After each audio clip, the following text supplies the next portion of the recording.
Thank you for the clarification. Below is a full, detailed, and neutrally structured narrative that captures everything from your first question to the last in proper chronological and thematic order with all key elements. Complete summary. From local updates to India-Pakistan drone conflict, May 2025, 1. Local news overview. Sukur and Multan, your first question. In the early days of May 2025, local news from Sukur and Multan was dominated by heightened military tension and civilian anxiety following escalating India-Pakistan hostilities.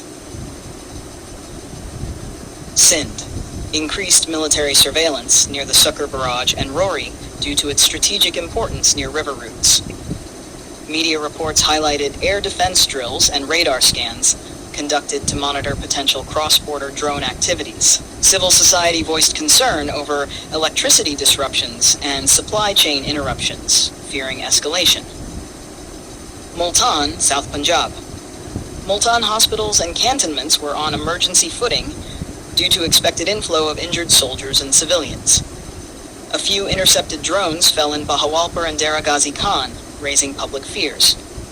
Social media from the region showed anti-war protests and prayers for peace, reflecting public anxiety. These areas weren't directly attacked, but were indirectly affected due to proximity to possible conflict zones and logistic routes. 2. Drone warfare escalation. India versus Pakistan, your middle questions. The conflict was ignited by a terrorist attack on April 22, 2025 in Pahalgam, India, where 26 Indian civilians were killed. India blamed Jaish-e-Mohammed, allegedly operating from Pakistan.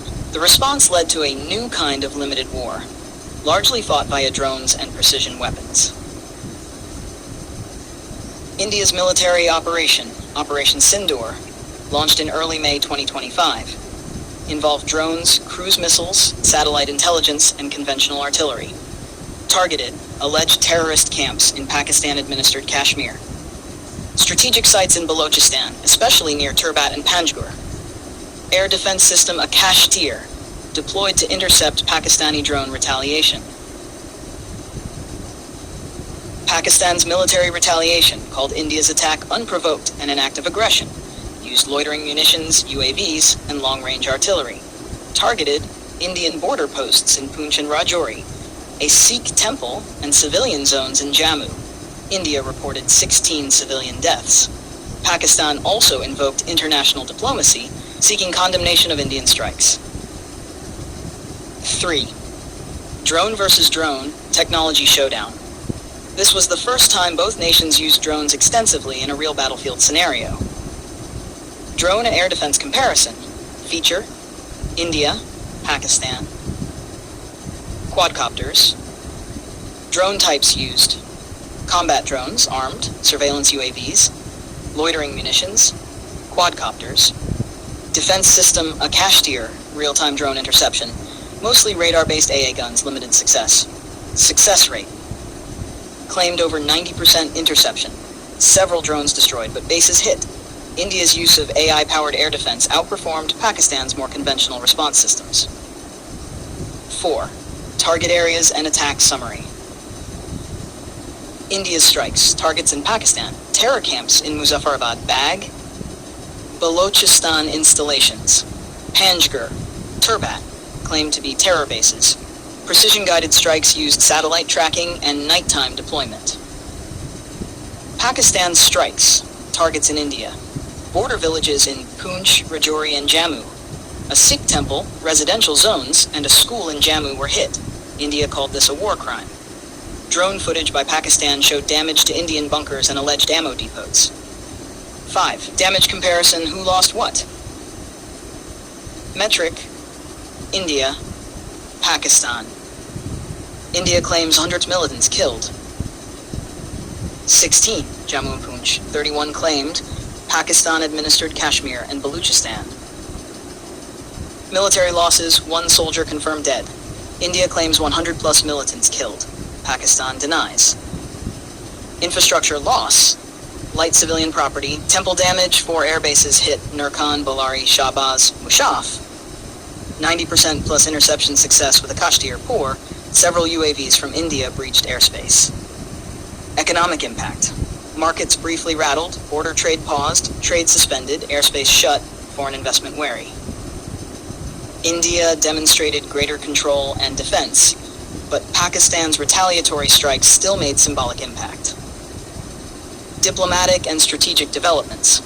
India suspended parts of the Indus Waters Treaty, froze most favored nation MFN trade status with Pakistan, approved new stealth fighter program amid rising defense focus, accused Pakistan internationally of using terror as policy.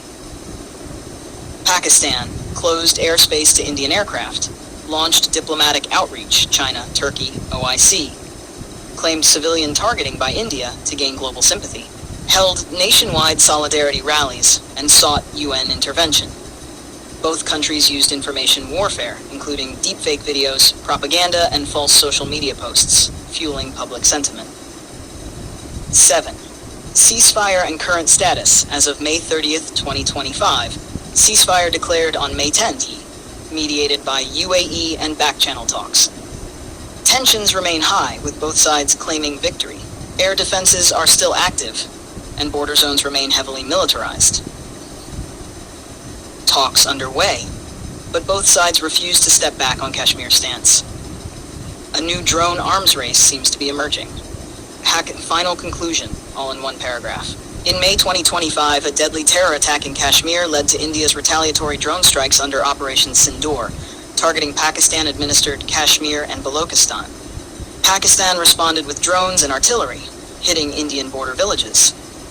While India showcased strong defense with its Akash Tir system and precision strikes, Pakistan faced greater military and infrastructural losses, but gained diplomatic momentum by highlighting civilian casualties.